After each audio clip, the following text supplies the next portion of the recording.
So I'm super excited that my Hibbert decided to become part of this YouTube thing. Yeah, I'm not even gonna go into the whole YouTube thing right now because I just made this video and it lasted like a whole 15 minutes, and how the hell am I ranting on for 15 minutes? So I'm just gonna try to answer her questions as quickly as possible. She tagged me in the super Twilight Tag, and yeah, the questions, I had to write them down and everything, and I'm a little all over the place right now. Okay, so first question is favorite scene from all three books and why.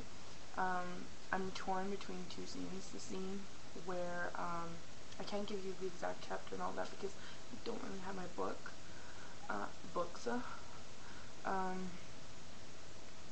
Yeah, it was the scene where in Twilight, I think it's their like first little hiking trip, and they're in the meadow field thingy, and I don't know, the sun's gleaming up all on his skin and everything. It's just like that moment when you're reading it, like, screw Bella, you know.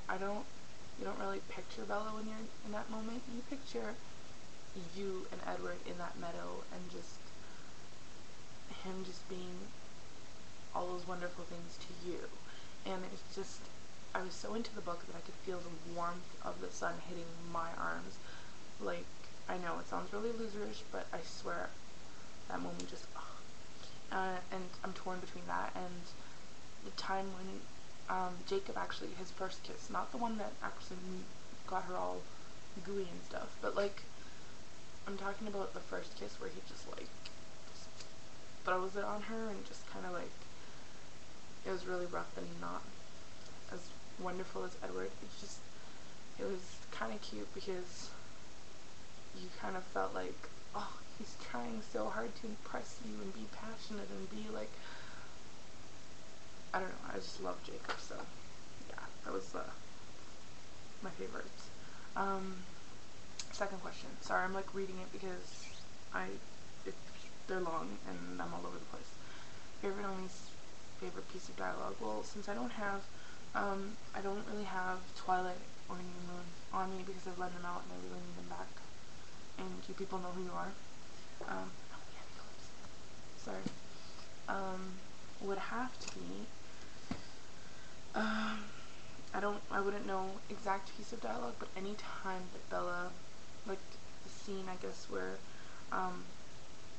Bella starts, every single time she would bitch about becoming a vampire and kind of throwing it out there, like, do you guys not want me? Like, there was a time when she decided to call a meeting and have everybody there and just be like, listen, do you guys not want me to be part of this? Because if you don't, I'm gonna go, and I'm gonna go to Italy and I'm gonna do this. And I was just like, shut up.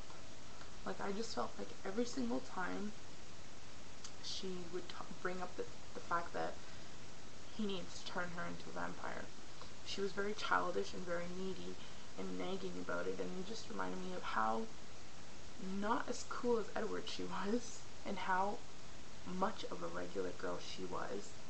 And that's why the whole Bella character doesn't make me really fall in love with her. It just kind of makes me feel like Edward might need glasses. But yeah, so that every single time that there was dialogue with her wanting to be a vampire, I felt like she wasn't sincere and heartfelt. It was more like, I want it and I want it now, and I just want to.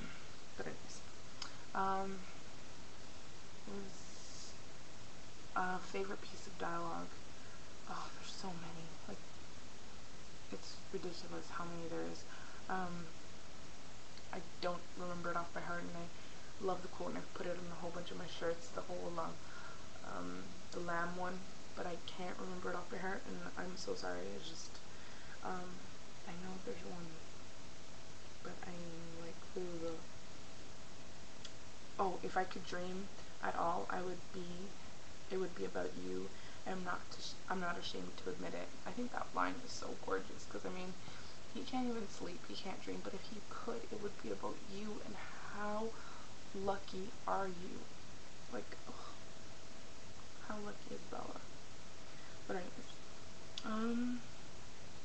number 3, The moment of character infuriated you the most? When Edward left. Okay, it was the hardest moment for me to actually, I know this was for probably a whole bunch of girls, but like when he just left her there and having like basically a panic attack and just like, you know, I felt like I was in her place and I felt heartbroken. Like, how dare you leave? You know, and it's so typical of a boy to just say, I did it for your own good, but when he left, I know that 99.9% of readers were like, have your book, and they were like, and they're just like scanning to the back just to reassure, like, I know I did it, and I know a bunch of girls must have done it. We went to the back and just to reassure that Edward's name was there and that he was coming back, because if he didn't, he would have freaked. That was the most infuriating moment in all of the books for me. What else? If I could play a prank on Edward Cullen, what would it be? I'd probably pull like a Maury and say, yeah, Bella's pregnant, and you're not the father. Dun dun dun. Yeah, I know it's mean, but whatever. If you had visions of the future, what is one thing you'd want to see right now? Well, I honestly would like to see if they go forth and they actually do decide to make New Moon, Eclipse, and Breaking Dawn into movies, and am I gonna like them? I'd actually like to see into the future and actually see that, so I wouldn't obsess over them now. Hypothetically, okay, number 6, hypothetically, if Bella could be with Edward, no, couldn't be with Edward or Jacob, who would you choose for her? I would probably pick the same person as Hibbert, Seth Clearwater. I know he's younger, but his like really nice and well-mannered and like outgoingness remind me so much of Jacob in Twilight, because he was just a kid and he was just the nice kid and da da da da. I feel like that's who Seth is kind of like now, and maybe he would transform into this awesome Jacob later. So yeah, I wouldn't put her with a regular person, because she's, come on, she needs someone extraordinary.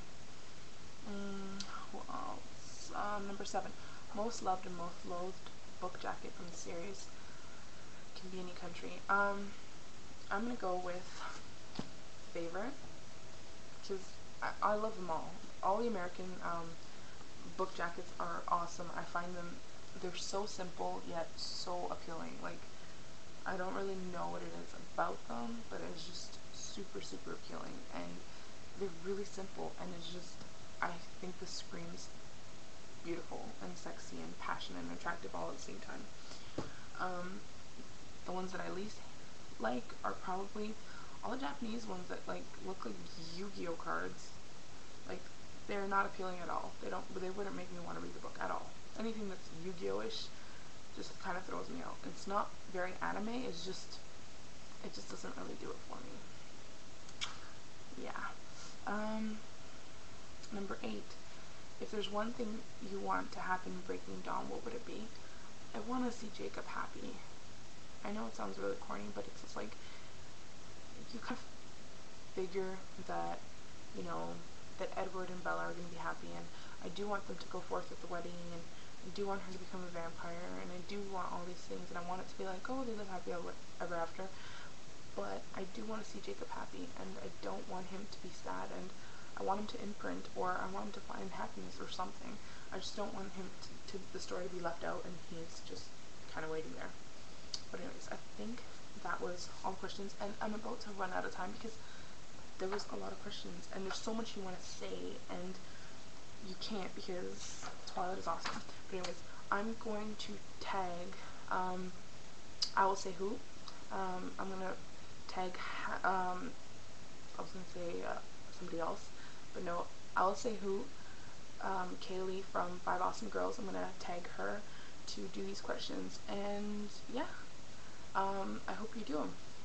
So that's about it, and I hope to see more videos from my favorite little Hibbert. But yeah, bye guys.